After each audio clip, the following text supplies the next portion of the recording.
We move now to China. According to new data, China's economy grew by 6.9% in 2015, compared with 7.3% a year earlier, marking its slowest growth in a quarter of a century. China's growth, seen as a driver of the global economy, is a major concern for global investors. I-24 News economy correspondent Daniel Roth has more. China posted its worst growth numbers in 25 years for the fourth quarter of 2015 and for the year as a whole. The news comes as China's stock market has been losing ground in the first few weeks of 2016 amid negative manufacturing numbers. Though by comparison, China's approximate 7% GDP growth is still impressive, overall, as the global economy struggles, consumer demand has dwindled and investments have dropped, China is feeling the burden of the liminal place in which it finds itself. China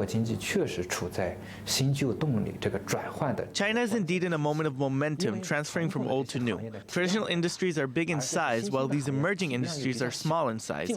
Even though they are growing fast, emerging industries cannot make up for traditional industries' big size, so the overall economy is facing downward pressure. Part of that pressure is felt in the real estate market. Investment in property was up just 1.3% between January and December of last year, the worst number posted in 6 years. Beijing has made it easier to get involved in the property market, taken a more hands-on approach to ensuring the stock market doesn't take sharp turns, and invested in infrastructure. But not everyone is convinced that the Chinese government has the power to fix the situation. It's unclear what the government is doing, so I'm not optimistic. The government wanted to save the market, but we're also tied up. Now the government is working on registration systems, so the market is dead. Though China is still considered an emerging market alongside countries like Brazil and South Africa, it is the second largest economy on Earth. And it's shifting as its middle class and service sector grow, and as the government tries to get control of its relatively young stock market in what is already proving to be a challenging 2016. Yes, and with me now is I-24 News economy correspondent and the author of the report we just saw, Daniel Roth. Absolutely. Good evening, Daniel. Good evening.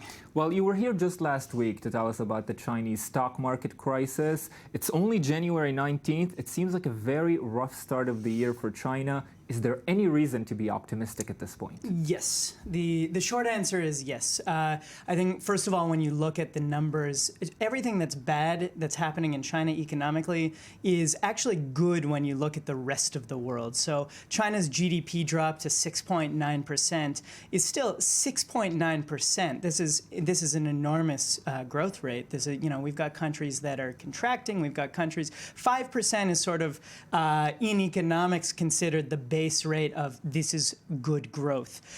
So actually, they're growing quite well. When you look at the real estate market, it's still booming. When you look at actually what's going on in the country, they're shifting from a manufacturing economy to a service economy. They're growing their middle class.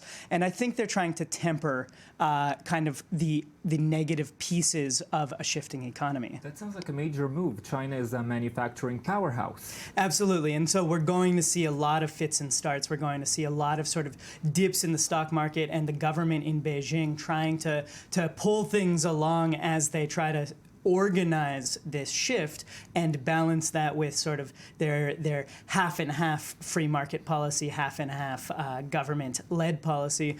But yeah, it's a big deal. And we're going to see these numbers kind of dip down and jump up. At the end of the day, though, China's doing pretty well compared to the rest of the world. That's right now, today, something that we can say. Well, that's the best news I've heard in this edition so far tonight. Daniel Roth, thank you very much for being with us tonight.